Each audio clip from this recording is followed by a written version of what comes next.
April 23, 1914। ସକଳ ବିଧି ନିଷେଧ ଲୋପ ପାଇଛି। ନିୟମ ସଂଯମ ଅନ୍ତର୍ହିତ ହୋଇଛି।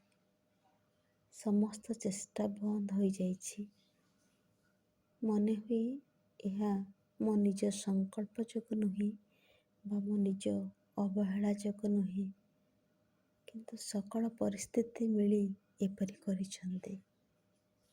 ମୋର ମନେ ହୁଏ ଏହି ଯେ ଆନ୍ତର ସଂକଳ୍ପ ଶକ୍ତି, ଯାହାକି ସର୍ବଦା ଜାଗ୍ରତ ଓ ନୌକାର କର୍ଣ୍ଣଧାର ତୁଲ୍ୟ, ତାହା ଯେପରି ନିଃଶେଷ ହୋଇଛି ଅଥବା ଶୋଇପଡ଼ିଛି, ଆଉ ମୋର ସତ୍ତା ଯେପରି ଶାନ୍ତିପୂର୍ବକ ତୋ ଚରଣରେ ନିଜକୁ ସମର୍ପି ଦେଇଛି।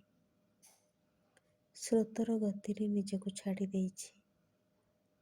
ବର୍ତ୍ତମାନ ପର୍ଯ୍ୟନ୍ତ ବୋଧହୁଏ ମୋର ଗତିଧାରା ଚାଲିଛି ଗୋଟିଏ ସରଳ ରେଖାରେ।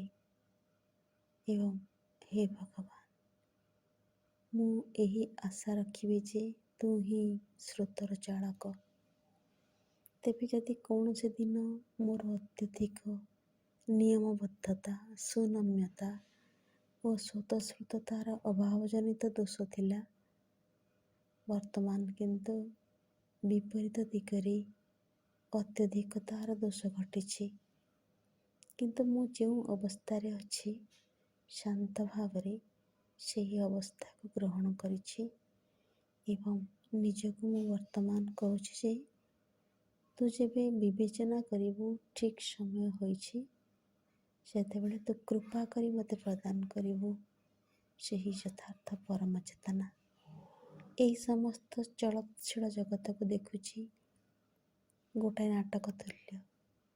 ଦୃଶ୍ୟ ପରେ ଦୃଶ୍ୟ ଖୋଲି ଯାଉଛି।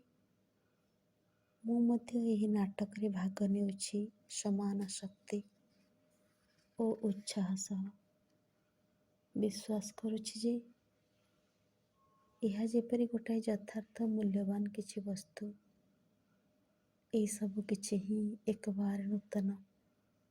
ତେବେ ଏକଥା ନିଶ୍ଚୟ ସତ୍ୟ ଯେ ମୋ ମନ ଓ ହୃଦୟ ସମ୍ପୂର୍ଣ୍ଣ ରୂପେ ଏପରି କେବେ ବି ଶାନ୍ତ ହୋଇନଥିଲା। ଏହାର ପରିଣାମ କ'ଣ ହେବ ମୁଁ ଜାଣେ ନାହିଁ, କିନ୍ତୁ ହେ ଭଗବାନ, ତୋଠାରେ ବିଶ୍ୱାସ ରଖିଛି। ତୁ ହିଁ ଜାଣୁ ତୋ ଯନ୍ତ୍ରକୁ କିପରି ଭାବରେ ବ୍ୟବହାର କରିବାକୁ ହୁଏ, କି ଭାବରେ ପରିପୁଷ୍ଟ କରିବାକୁ ହୁଏ। ମା